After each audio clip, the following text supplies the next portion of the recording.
All right, let's do our propaganda alert.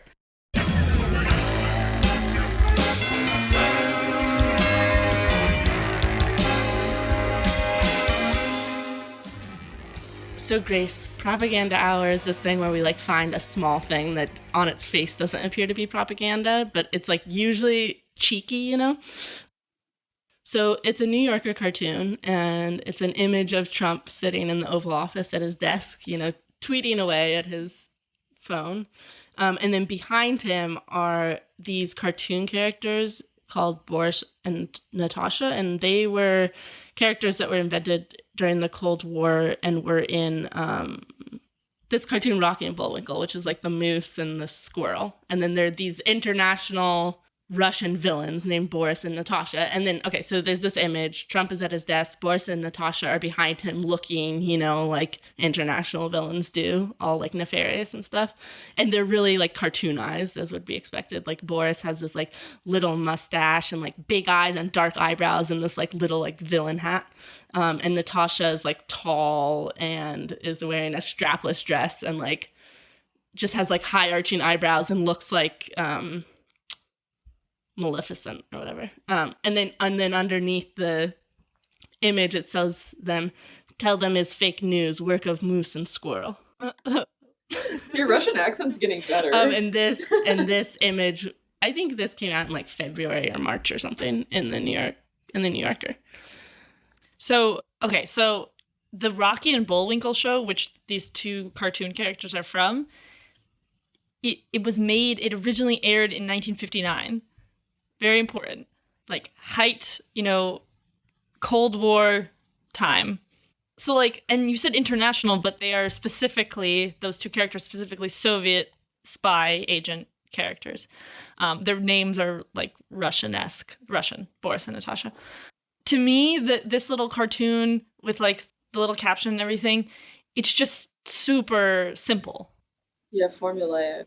Like the formula being, we think the Russian government hacked our election or is influencing Trump, and we just directly equate contemporary Russian government with this like Soviet Cold War era spy character, which is like one of the only images that the American imagination has of Russians. Like one of the main images is like spy agent. I don't think it's saying like, I don't think the cartoonist is personally saying like, oh, I'm using this as a representation of like the Russian government. I think they're specifically taking these Cold War cartoon characters and like repurposing them, or not even repurposing them, just like transplanting them to now. So like, I think part of what this is saying is like, oh, we're experiencing Cold War rhetoric now in the same way that we did when Boris and Natasha were invented. We are experiencing it as people? Yeah, like the world is experiencing it. Like we're having this little Cold War revival that we keep referencing. And so by using images that are like, the images themselves, even if you don't know who the characters are, the images themselves look like cartoon characters from a long time ago. Wait, so are you saying that Pat Burns, the author of this cartoon, is making a critique of the Cold War II? No, I don't think that is it a man or a woman, Pat Burns? I think it's a man. Yeah, he's a man. I don't know if he's making a critique of this perception of Cold War II, but I don't think he's like straight up equating, you know, Soviet spies with the Russian government today. I think he's using them to reference the fact that we're experiencing symptoms of the Cold War again. But that's not excusing it. I still do think it's like dangerous. And again, he's sort of doing this thing like, if you are younger, you might not know who these characters are, and at first glance you would just like, you're just being like re-fed this image that was originally invented during the actual Cold War, right? So like, if you don't know who Boris and Natasha are and it like doesn't strike you as obvious that these characters are from a long time ago, then he's just like pushing this image of Russia as Soviet spies still. So I saw this image and I didn't know that those were for sure cartoon characters from a specific show. I had a feeling, but like had to Google it. And like their image, just the image of them, the caricature, like combined with the obviously like Russian accented English text is enough, kind of. And it's a little bizarre to reference Moose and Squirrel because you don't know who those are. Those are other characters. But like, most people probably aren't going to go Google that. Most people aren't going to go Google that, but I arguably a large percentage of the readership of The New Yorker would understand this comic. And I think, again, it's one of those things where if you do understand it without having to Google, you feel special and in the know. Yeah, and it's also like the Cold War car, the car that's comfortable to drive. You're like, oh, I know this car. So like Cold War car mixed with nostalgia for a cheap insider laugh. But the thing that pisses me off the most is like the comments on the New Yorker cartoon Instagram where this was posted. Are like, yeah, very self-congratulatory and also just like think that this image is like brilliant and clever and like deep. And I just don't, what the fuck? Like, yeah. Gracie, what do you think? I agree. I didn't even know that those characters were Russian though.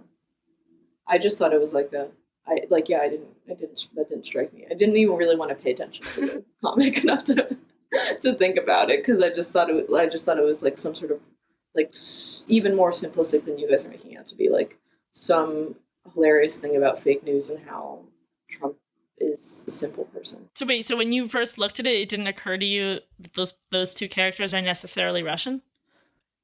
Wait, Grace, if you had read that line though, did you read the line?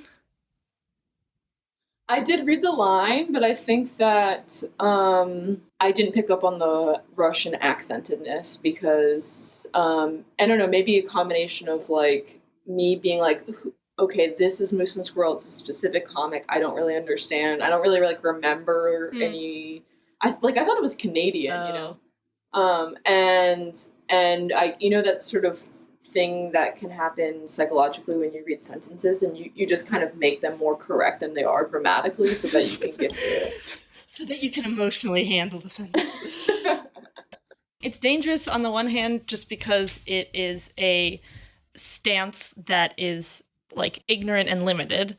So just if you care about having like a more accurate, nuanced view of the world, then you shouldn't just perpetuate like really, really basic stereotypes that have no dimensions.